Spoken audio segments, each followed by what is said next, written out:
ચિંતા નહીં, પણ જે હેતુસર ગયા હતા આનંદ આવે છે. તો કાલે એ માટે હાજી નમસ્તે. મેં કહ્યું કોઈ આવ્યું નથી ત્યાં સુધી આમ પોતે ભજન ઉપદેશ સાથે કરશે. આ હોલ છે, અહીંયા ભોજન ને બધું જ બહુ સરસ છે, વિશાળ છે. આગળ જાઓ તો ગયા વખતે અમે ગયા હતા, મેં તમને પાંજરાપોર દેખાડેલી, પાંજરાપોર ગાયની. હા, પછી નડા બેટ જોયું હતું, જે પાકિસ્તાનની બોર્ડર. હા, તો એ બધું બસ, તો ત્યાં જ અમે ગયા છે ફરીથી. આ ગુજરાતમાં જ છે મુનિજી? હા, ગુજરાતમાં જ છે, ગુજરાતમાં નડા બેટ, પાકિસ્તાન બોર્ડર. આપણે રાધનપુર છે, આરામ કરી રહ્યા છે. લોહા સ્વામીજી, હા જુઓ, સ્વામીજી આરામ કરી રહ્યા છે પ્રક્રિયા મુજબ જવા માટે. ચાલો તો જરા અંદર આવી જવું. ઓમ સહનાવતુ સહનૌ ભુનક્તુ સહ વીર્યં કર્વાવહૈ તેજસ્વિનાવધીતમસ્તુ મા વિદ્વિષાવહૈ. ओम शांति शांति शांति. सबको सादर नमस्ते जी. हाँ, भजन के लिए आज आचार्य अरविंद जी का जो उपनिषद कथा है उन पर आगे चलेगा. तो पहले भजन के लिए पुकारा उसे प्यार मिल गया, प्रभु मिल गया तो जीने का आधार मिल गया, प्रभु मिल गया तो जीने का आधार मिल गया, जिसने दिल से पुकारा उसे प्यार मिल गया. जग ने सताया बहुत तड़पाया, डराया धमकाया रुलाया, जग ने सताया बहुत तड़पाया, डराया धमकाया रुलाया. टूटी कश्ती ना मांझी ना किनारा था, एक मुसाफिर बेचारा बेसहारा था. खिल खिल उठा अचानक तारनहार मिल गया, खिल खिल उठा अचानक तारनहार मिल गया, जिसने दिल से पुकारा उसे प्यार मिल गया. मन में न आशा न कोई अभिलाषा, निराशा ही निराशा हताशा. मन में न आशा न कोई अभिलाषा, निराशा ही निराशा हताशा. फूल खिलते ही भंवरे गुनगुनाने लगे, हर तरफ से नजारे जगमगाने लगे. गुल को बहारों को गुलजार मिल गया, गुल को बहारों को गुलजार मिल गया, जिसने दिल से पुकारा उसे प्यार मिल गया. मन से पुकारो, वचन से पुकारो, कर्म से प्यारे पुकारो. मन से पुकारो, वचन से पुकारो, कर्म से प्यारे पुकारो. गर तुम्हारी पुकारो में असर होगा, सच्चा रहबर तुम्हारा हम सफर होगा. जाने अनजाने ये खुशियों का उपहार मिल गया, जाने अनजाने ये खुशियों का उपहार मिल गया, जिसने दिल से पुकारा उसे प्यार मिल गया. प्रभु मिल गया तो जीने का आधार मिल गया, जिसने दिल से पुकारा उसे प्यार मिल गया। चंदा न सितारा न कोई उजियारा, गहन अंधियारा पसारा। चंदा न सितारा न कोई उजियारा, गहन अंधियारा पसारा। रोशनी को छुपाया था अंधेरों ने, साफ चेहरा दिखाया अब सवेरों ने। पथिक हजारों उजालों का संसार मिल गया, पथिक हजारों उजालों का संसार मिल गया, जिसने दिल से पुकारा उसे प्यार मिल गया। प्रभु मिल गया तो जीने का आधार मिल गया, जिसने दिल से पुकारा उसे प्यार मिल गया, और जिसने दिल से पुकारा उसे प्यार मिल गया। धन्यवाद आचार्य जी आपका। उस कथा को आरंभ करते हैं। सर्वप्रथम उस प्रभु का ध्यान करते हुए एक बार मंगलाचरण बड़ी श्रद्धा के मन को भिगोकर परमात्मा की ओर, ईश्वर की ओर अपने आप को ले जाने का यत्न करेंगे।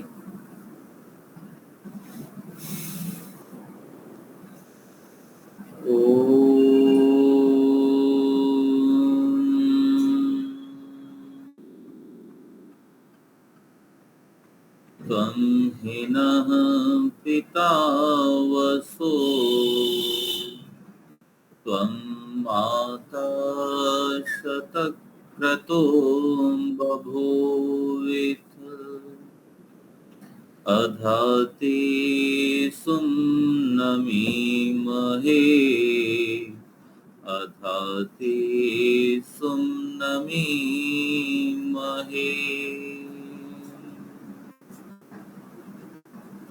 ओम शांति शांति शांति।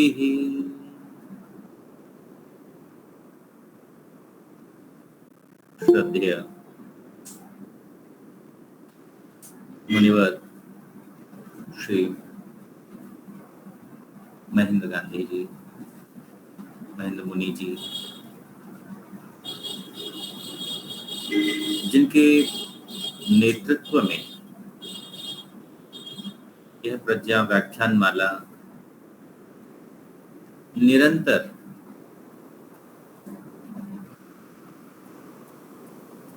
वैदिक विचारधारा को प्रचारित और प्रसारित कर रही है। बहन दीपिका पांचाल जी, जिनका संयोजन इस कार्यक्रम को आगे बढ़ाने में निरत रहता है, और सभी सुधी श्रोताओं को मैं नमन करता हूं, उनका स्वागत करता हूं कि आप मास में एक बार मेरी उस कथा का श्रवण करने के लिए उपस्थित होते हैं, जिस कथा ने यमाचार्य के द्वारा नचिकेता को उपदेश दिया, हे नचिकेता, तुम मेरे द्वार पर 3 रात्रि 3 दिन तक भूखे और प्यासे रहे हो। 3 दिन के लिए, 3 रात्रियों के लिए मुझसे एक एक वर मांग लो। तो नचिकेता यमाचार्य से, मृत्यु के जो आचार्य हैं, उन आचार्य से वर मांगता है। प्रथम वर में नचिकेता कहता है कि मेरे पिता जो मुझसे क्रोधित हो गए हैं, अप्रसन्न हो गए हैं, मेरे पिता प्रसन्न हो जाए। यमाचार्य कहते हैं ऐसा ही होगा नचिकेता। दूसरा वर मांगने के लिए जब कहा तो नचिकेता कहने लगा, ये आचार्यवर, ये अग्नि क्या है जो मानव जीवन को आगे बढ़ाती है, जो मानव जीवन में नहीं है तो जिसे मृतक के समान, शव के समान समझा जाता है, और जिस व्यक्ति में, जिस मानव में ये अग्नि है उसे जीता हुआ व्यक्ति कहते हैं, मरा हुआ नहीं कहते हैं। वो अग्नि क्या है? तो आचार्य यम नचिकेता को अग्नियों के विषय में बताते हैं कि अग्नि क्या है। उस अग्नि को समझना आवश्यक है। मानो आचार्य यम नचिकेता को एक बीज दे रहे हैं। बीज जब जमीन में बोते हैं तो बोने के पश्चात वह बीज धीरे धीरे अपने चोले को, अपने आवरण को हटाता है। जैसे जैसे बीज का आवरण शनै शनै हटने लगता है तो अंदर से एक अग्नि, एक ऊर्जा, एक चेतना, और यूं कहें कि उस बीज से एक बीज अंकुरित होने लगता है, और जिस अंकुर के फूटने पर वह वृक्ष, वो पौधा, वो एक ऐसा पेड़ बन जाता है, एक वृक्ष बन जाता है, जिस वृक्ष पर जब फल लगते हैं तो हम कहते हैं ये आम का फल है, ये जामुन का वृक्ष है, ये आम का वृक्ष है, ये सेब का वृक्ष है। हम उस वृक्ष को उसके फल से पहचानते हैं। मानव जीवन का जो उद्देश्य है, मानव जीवन की जो आवश्यकता है, या यूं कहें मानव जीवन का जो लक्ष्य है, उस लक्ष्य तक पहुंचने के लिए अपने आप को साधना आवश्यक है।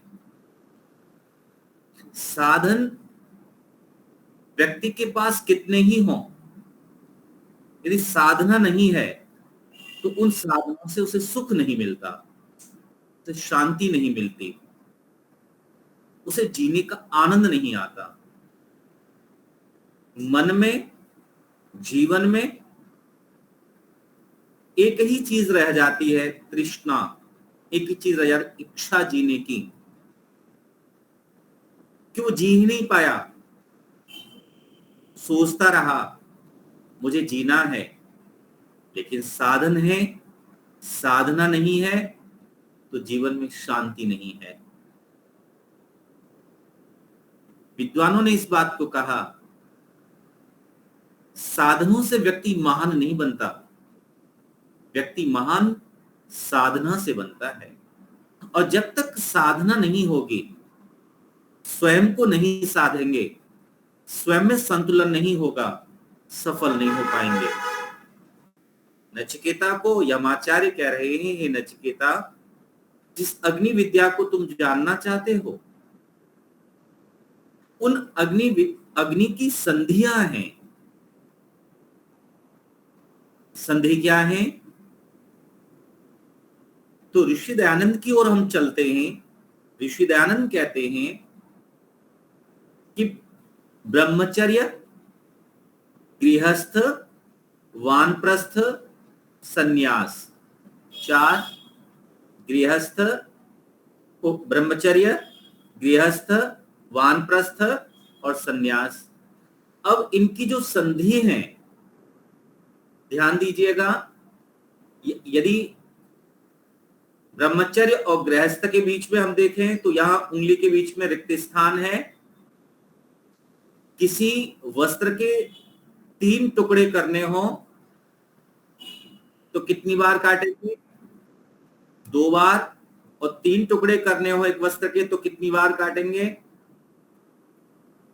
2 बार। 2 बार। और 4 बार यदि 3 बार वस्त्रों को काटा जाए तो 4 टुकड़े हो जाएंगे।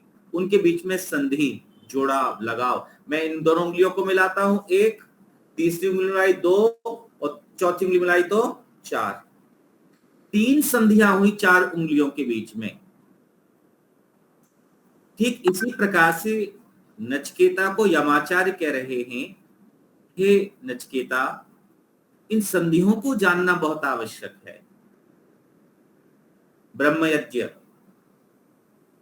जब तक व्यक्ति ब्रह्म से, परमात्मा से नहीं जुड़ता, शांति नहीं मिलती।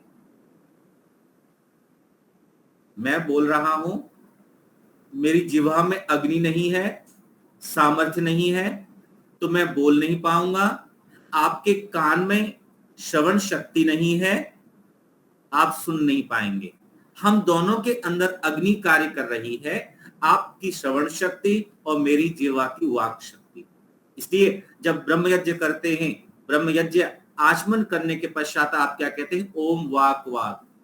हे प्रभु, मेरी बाह्य वाणी और मेरी आभ्यंतर वाणी जो है, आंतरिक वाणी, वो दोनों पवित्र हों, शक्तियों से युक्त हों। अग्नि में शक्ति नहीं है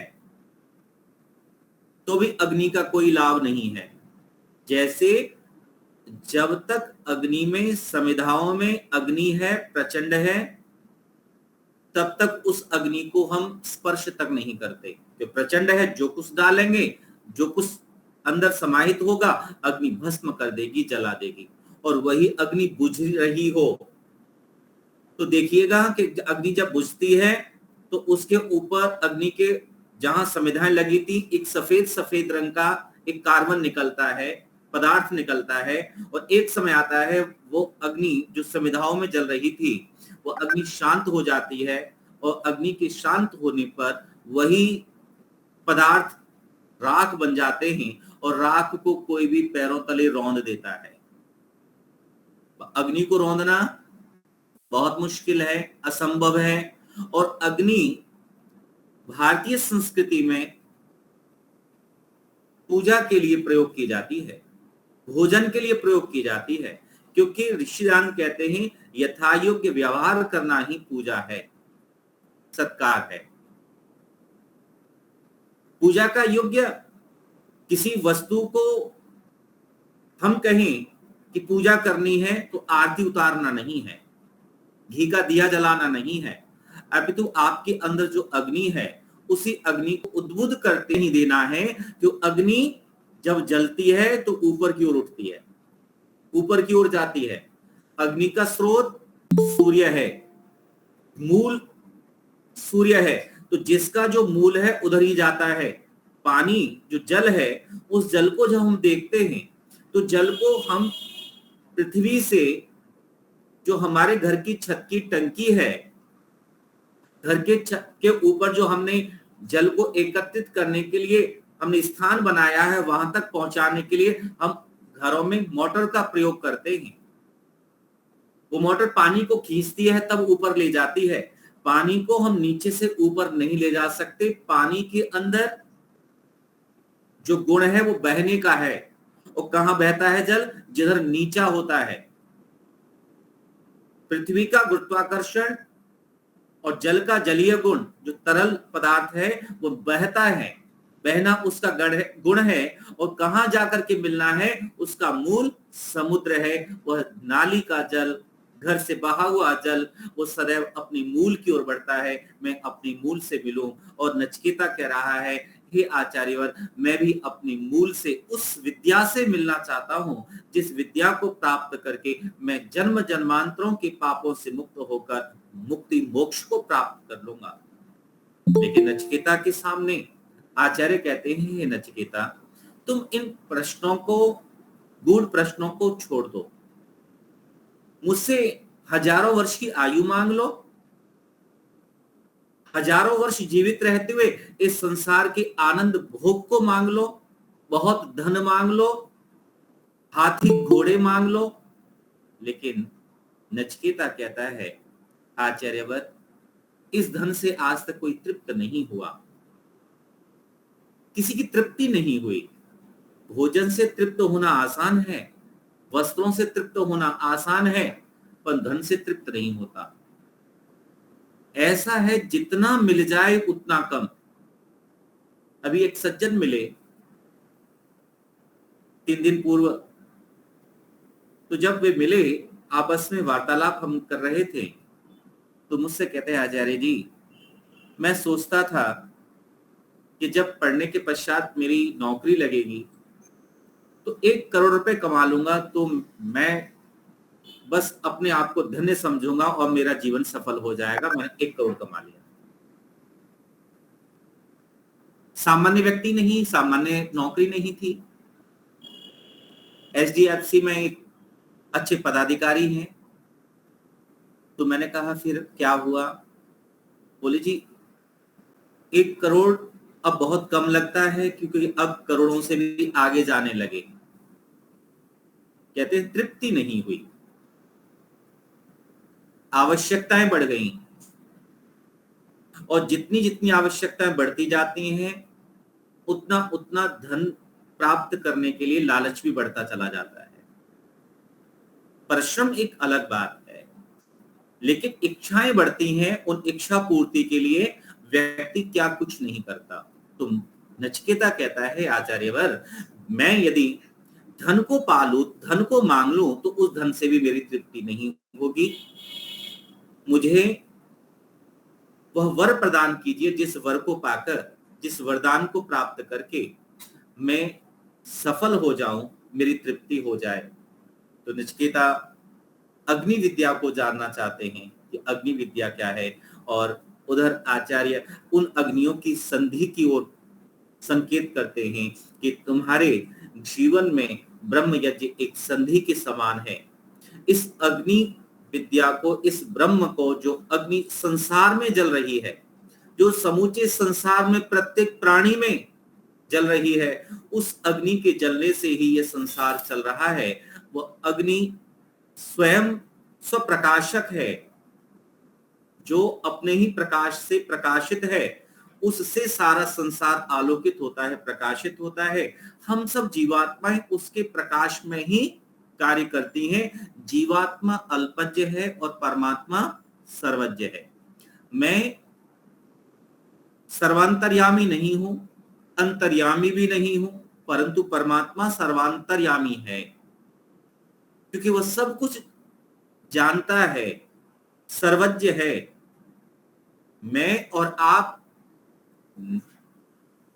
कर्ण विकार, नेत्र विकार, नासिका विकार, शरीर में कोई विकार आता है, तो जैसे आज मैं और आप दिख रहे हैं, आज से 10 वर्षों के पश्चात वैसे दिखाई नहीं देंगे।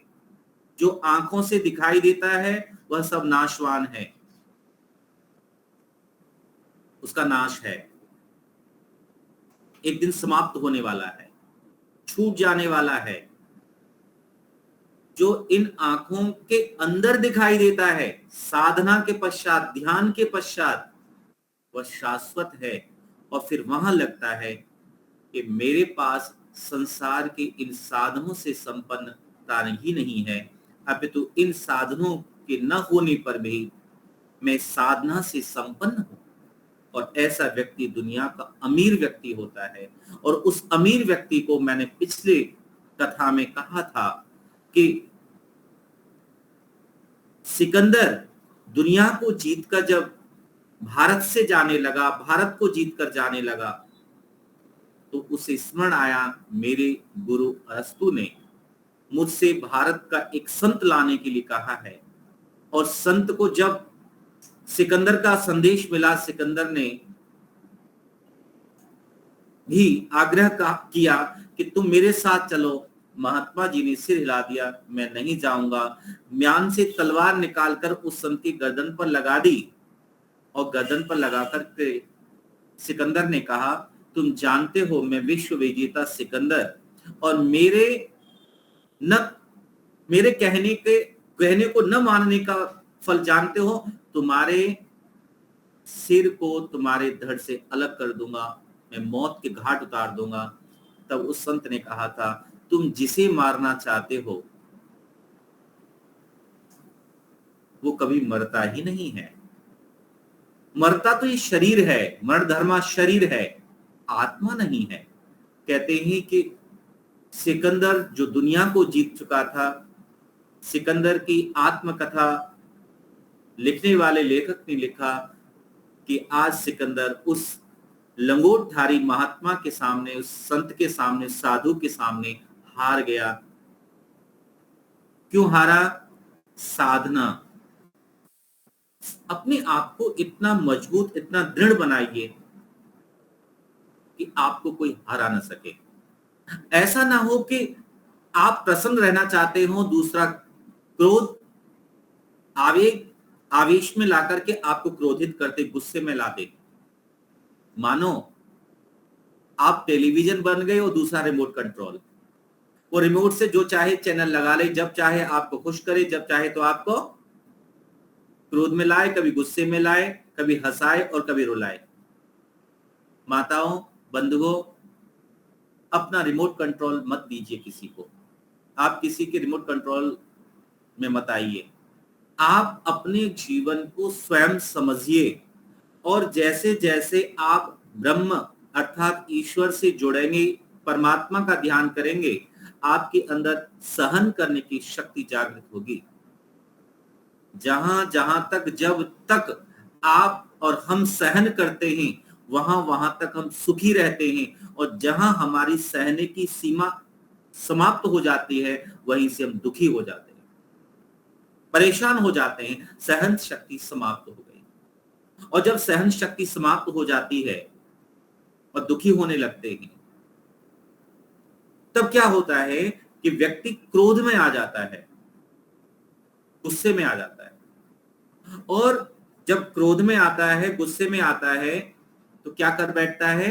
अपने होश और आवाज खो बैठता है। वह क्या करता है? वह व्यक्ति हिंसक बन जाता है। क्रोधी व्यक्ति वाणी से, शरीर से, और कहता है अब मुझे और गुस्सा मत दिलाओ, नहीं तो। नहीं तो का मतलब क्या है? नहीं तो का मतलब है कि वह हिंसक बनकर दूसरे व्यक्ति पर प्रहार कर सकता है। क्यों कर रहा है? क्योंकि क्रोध और हिंसा दोनों पति पत्नी हैं, और पति पत्नी की संतान जानते हैं कौन है? जिद। संतान जिद है। जिद में आकर दो व्यक्ति लड़ रहे हों और तीसरा व्यक्ति समझौता करवाने के लिए, समझाने के लिए पहुंचे, तो क्या बोलता है? एक व्यक्ति को रोकता है, दूसरे व्यक्ति से कहता है ठहरिए ठहरिए, आप तो मान जाइए, ये तो नहीं मानता, पर आप तो समझदार हैं, पढ़े लिखे हैं, मान जाइए, रुक जाइए। दूसरा व्यक्ति क्या कहता है? मैं नहीं हटूंगा इस जगह से, हटना है तो इन्हें हटाओ। अपनी जिद को पूरी करना चाहता है, क्रोध में आ गया, हिंसा भरी हुई है और बदला लेना चाहता है। व्यक्ति का जीवन, आंतरिक जीवन, स्वयं का जीवन जैसा बनाना है वैसा ही आप तैयार करते हैं। यदि आप अच्छा बनना चाहते हैं तो आपको बनने के लिए कुछ नहीं करना, आप स्वयं अपने आप को तैयार करते हैं। मुझे अच्छा बनना है, गुणों को प्राप्त करना है। इसलिए यमाचार्य कह रहे हैं, जो संधि है, ब्रह्मचर्य काल है, उस ब्रह्मचर्य में या छोटे छोटे बच्चों को जब पढ़ना सिखाते हैं, उन छोटे छोटे बच्चों को सबसे पहले जब गणित पढ़ाते हैं, मैथमेटिक्स पढ़ाते हैं, तो क्या सिखाया जाता है? उनको जोड़ना सिखाया जाता है। सबसे पहला काम क्या है? बच्चों को जोड़ना सिखाना है। आज तक इतिहास में किसी ने घटाना नहीं सिखाया, सबसे पहले जोड़ना सिखाया। और हमारे ऋषियों की परंपरा, जिन्हें आज हम ऋषि कह रहे हैं, वे बहुत बड़े साधक, बहुत बड़े वैज्ञानिक थे, जो साधना से, अपने मन से कोशों दूर व्यक्ति के बैठे हुए मन को भी पढ़ लेते थे।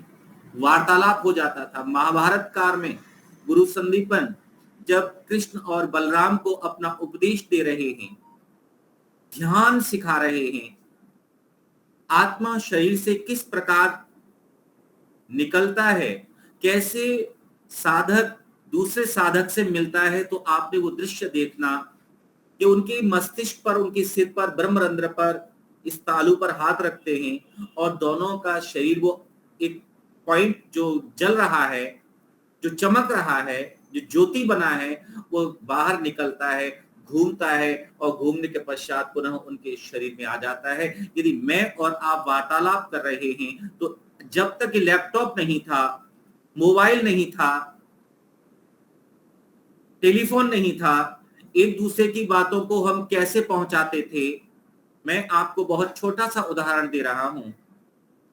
मेरा पुत्र जो बहुत छोटा है, जब अपने विद्यालय में गया तो विद्यालय में जाकर के उनकी अध्यापिका ने कहा कि कल अपने घर से एक ऊन का धागा और एक मैच बॉक्स, माचिस लेकर के आना।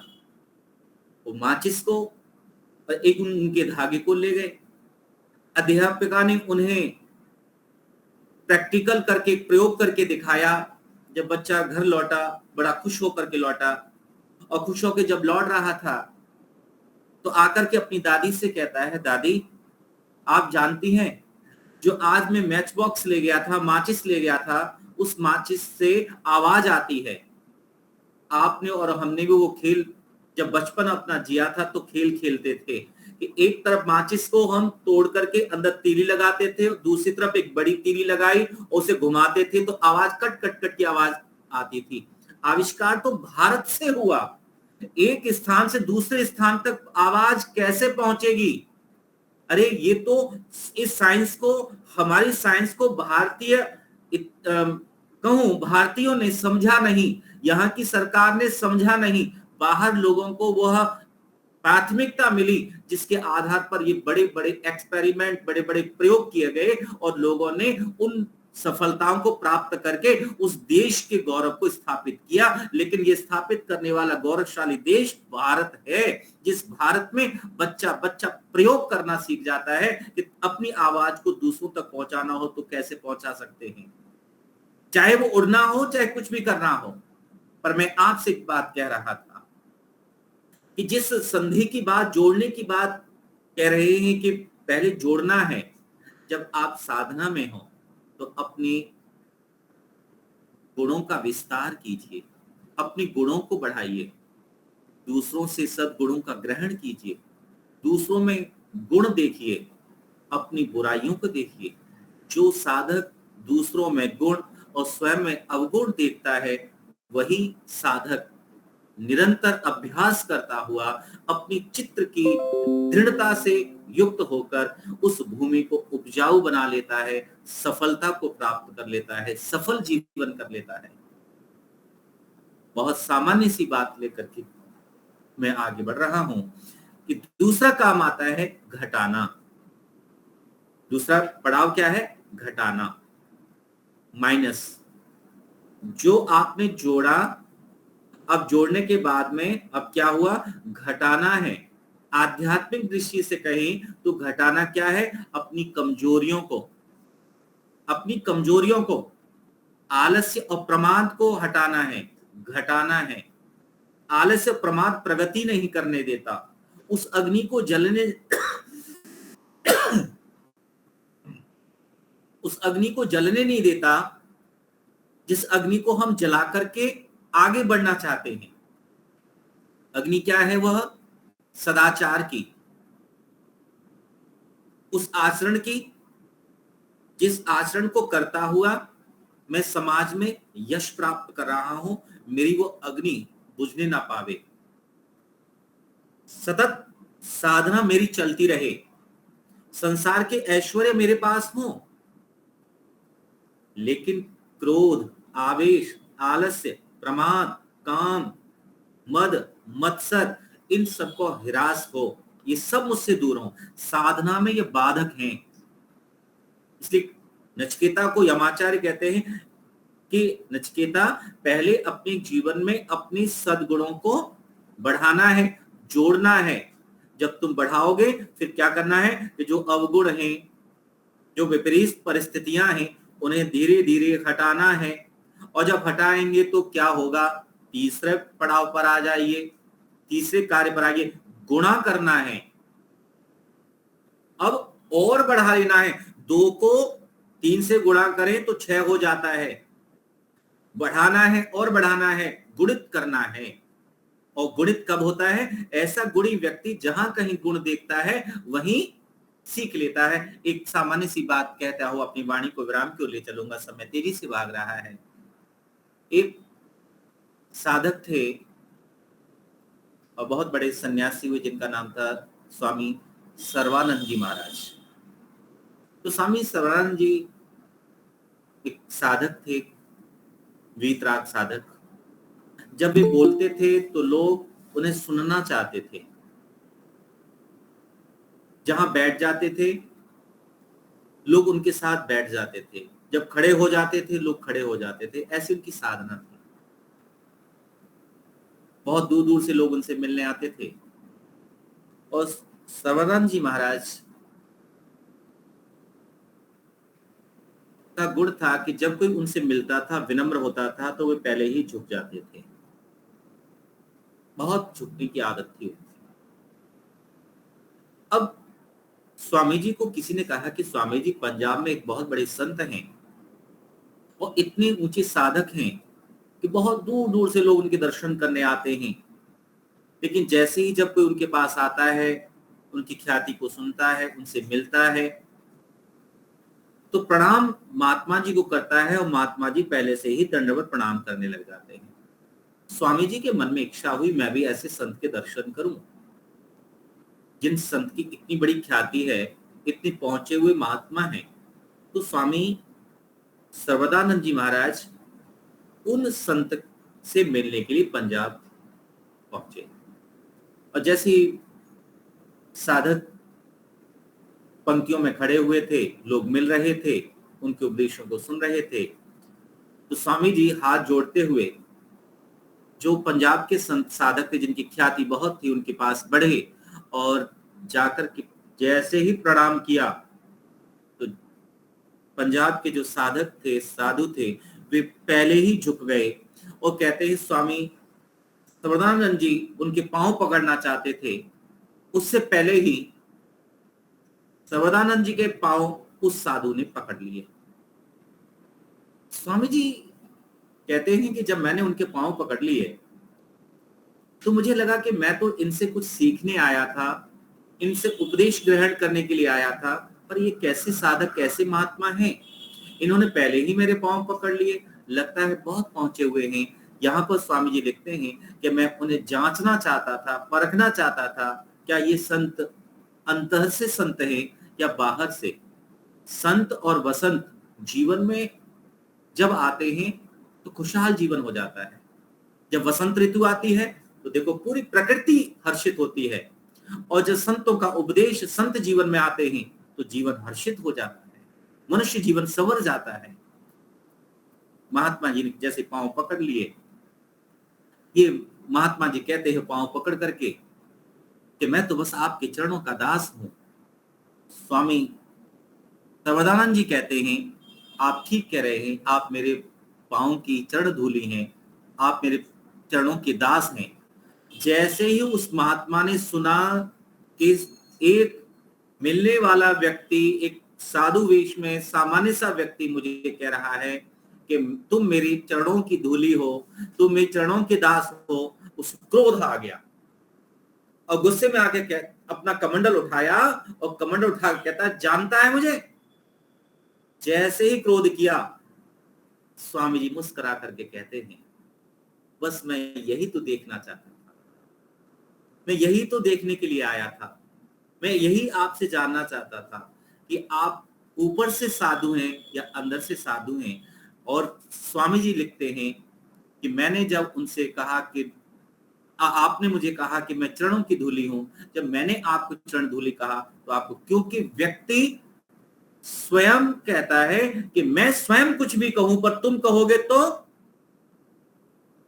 मतलब क्या है कि मैं विद्वान नहीं हूं, परंतु मैं विद्वान का चोला पहन करके मैं विद्या का चोला पहन करके, मैं साधु नहीं हूं पर साधु वेश बना करके मैं दुनिया को भ्रमित कर रहा हूं, दिग्भ्रमित कर रहा हूं। यदि साधु वेश में रावण सीता के पास नहीं पहुंचता तो सीता को हरना, सीता को उठाना आसान नहीं था। एक तो लक्ष्मण रेखा थी, दूसरा लक्ष्मण रेखा आप सब जानते हैं। आज भी जब कोई पुरुष, कोई स्त्री जब उस सीमा को लांघती है तो आज भी कहते हैं कि जिस व्यक्ति ने लक्ष्मण रेखा लांघ दी, जो पार कर गया, वो कभी लौट नहीं पाया। और सीता उस जिस घेरे में थी, जिस जगह पर थी, मर्यादित थी, तब तक वे सुरक्षित थी। और जैसे ही साधु वेश में वो रावण ने हरा तो कहते हैं मंदोदरी ने एक दिन पूछा रावण से, और क्या पूछती हैं? कहती है, हे आर्यपुत्र, देखो वहां भी रावण को आर्यपुत्र कहा गया, आप महान विद्वान हैं, आप जैसा विद्वान संसार में कोई नहीं है, आप जैसा शक्तिशाली कोई नहीं है, आप जैसा संसार में कोई ज्ञाता नहीं है, बहुत ज्ञानी है, आप जैसा कोई वैज्ञानिक व्यक्ति नहीं है, आप जैसा कोई राजनीतिक नहीं है। आपको साधु वेश बना करके क्या आवश्यकता थी सीता को उठाने की? तुम बहुत से वेश बदल लेते हो, तुम राम का वेश बनाते और राम के वेश में सीता को बुलाते और सीता राम के साथ तुम्हारे साथ यह सोच के चली आती मैं राम के साथ जा रही हूं। तुम साधु वेश बना करके सीता को उठा करके ले आए। देखिए कमाल की बात, बड़ौदा के एक कवि हुए हैं, उन्होंने रामायण पर टिप्पणी की है तो उन्होंने लिखा है इस वर्णन को करते हुए, वे लिखते हैं कि रावण ने कहा यदि मैं राम का वेश बनाता तो राम तो पराई स्त्री में मां और बहन के दर्शन करता है, और मां बहन को कौन छेड़ता है? मैंने साधु वेश बना करके सीता को चुराया था। मैं राम बन जाता तो मैं चुरा नहीं सकता था, क्योंकि राम वह श्रेष्ठ हैं, राम वो आर्य हैं, क्योंकि आर्य श्रेष्ठ होता है, चोरी नहीं करता है। तो रावण कहता है कि मैं ऐसी चोरी कैसे कर सकता था। साधु वेश में ध्यान रखिएगा कि जो श्रेष्ठ व्यक्ति है, जो सदाचारी व्यक्ति है, जो मन से सदा हुआ है, वो साधु है। जो मन से मौन है वही मुनि है। जो स्वयं मौन नहीं धारण कर पाया, जो स्वयं अपने आप को नहीं साध पाया, वो साधु कैसे बन सकता है? इसलिए मैं आपको उधर ले जा रहा था कि चौथे पड़ाव पर पहुंचते पहुंचते, उस साधु के वेश को पहुंचते पहुंचते कहा कि देखो तुमने जोड़ा, तुमने घटाया, और अब कहते हैं नचिकेता को, नचिकेता अब तुम्हें क्या करना है? भाग करना है, विभाजित करना है अपने आप को। तुम दुनिया को हो, दुनिया तुम्हारी है। साधक, साधु, योगी यही कहता है, मैं दुनिया का हूं और दुनिया मेरी है। मैं दुनिया में हूं और दुनिया मेरे अंदर है। पर ऐसा ना हो कि दुनिया तो तुम्हारे अंदर बस जाए पर दुनिया में तुम न बस पाओ, दुनिया में तुम न रह पाओ। कहीं ऐसा ना हो कि जीवन ऐसा बन जाए कि दुनिया को तुम अपने अंदर संभालो पर दुनिया में तुम न जा सके, यश न कर सके, तो जीवन व्यर्थ हो जाएगा, जीवन यूं ही चला जाएगा। बातों ही बातों में बीती रे उमरिया। आपने बहुत भजन सुने कि बात ही बात में उम्र बीतती चली जाती है। और आप, मैं पिछले सुना, सुबह और शाम हुई जिंदगी यूं ही तमाम हुई। सुबह और शाम होती है और जिंदगी धीरे धीरे, जहां आंखों पर चश्मा नहीं था वहां चश्मा आ गया। जो बहुत दौड़ते थे थक गए, अब बैठने लगे। कहीं ऐसा ना हो कि बैठना भी संभव ना हो सके और लेट जाए। ये दुनिया है और दुनिया निरंतर चल रही है। ये संसार है, खिसक रहा है, संसार सरक रहा है, दौड़ रहा है, और हम इस संसार में, हमारी भी गति उतनी ही तेज है, हम भी बढ़ रहे हैं। संसार हम नहीं था तब भी था और हम नहीं रहेंगे तब भी रहेगा, पर मेरा आना और जाना लगा रहेगा। मैं जिन तत्वों से, जिन पदार्थों से बना हूं, वह मेरे पदार्थ जब एक दिन वियुक्त होंगे, जब मुझसे अलग होंगे, मैं कौन? आत्मा। जब मेरी आत्मा इन पदार्थों से अलग होगी, ध्यान रखिएगा, ये पंच तत्वों का शरीर उन्हीं पंच तत्वों में मिल जाएगा। एक छोटे से कथानक से समझने में आसानी होगी। आपके पास कार है और कार जो आपने नई ली थी कुछ समय के पश्चात पुरानी हुई, और पुरानी कार जब खराब हो गई तो खराब होने पर आप मिस्त्री के पास पहुंचे, सर्विस सेंटर पर पहुंचे और कहा कि देखो ये कार खराब है, इसे सही कर दो। सर्विस करने वाला व्यक्ति उसकी सर्विस करता है, ठीक कर देता है, कार चलने लग जाती है, फिर आपका उसका प्रयोग करते हैं और फिर घर ले आते हैं। कुछ समय के पश्चात कार फिर खराब होती है, फिर सर्विस सेंटर जाती है, फिर सही हो जाती है, फिर प्रयोग में लाते हैं, कुछ समय निकल जाता है, तीसरी बार, चौथी बार, पांचवी बार और 10वीं बार खराब हुई। एक समय ऐसा आया तब उस सर्विस सेंटर पर काम करने वाले व्यक्ति ने, मिस्त्री ने कहा अब ये कार ठीक नहीं होगी, अब ठीक नहीं हो सकती। अच्छा, उस जिस समय वो कार ठीक नहीं हो सकती, मालिक ने सुना रास्ते से व्यक्ति आवाज दे रहा था, लोहा बेचो, लोहा बेचो। कबाड़ी था। अच्छा, जो कार अब नहीं चल रही वो न चलने पर हमारे लिए क्या बन गई? कबाड़। अच्छा, उस कबाड़ के बनने पर उस कबाड़ी ने कार को खरीदा।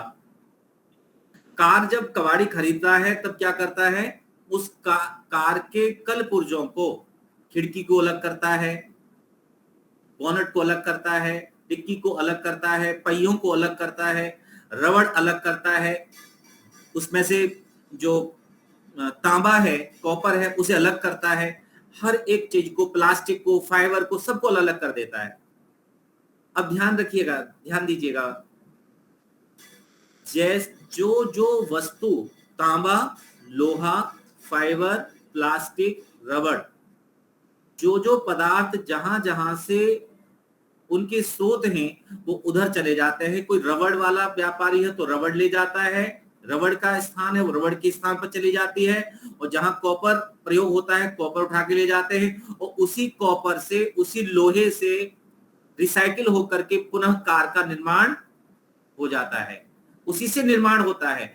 हमारा जो पंच तत्वों से बना हुआ शरीर है, आत्मा के निकल जाने के पश्चात पृथ्वी, वायु, आकाश, अग्नि और जल, ये 5 तत्व हैं, 5 पदार्थ हैं, पांचों में यह विभाजित हो जाता है। और एक समय आता है इन पंच तत्वों से ही शरीर का पुनः निर्माण होता है।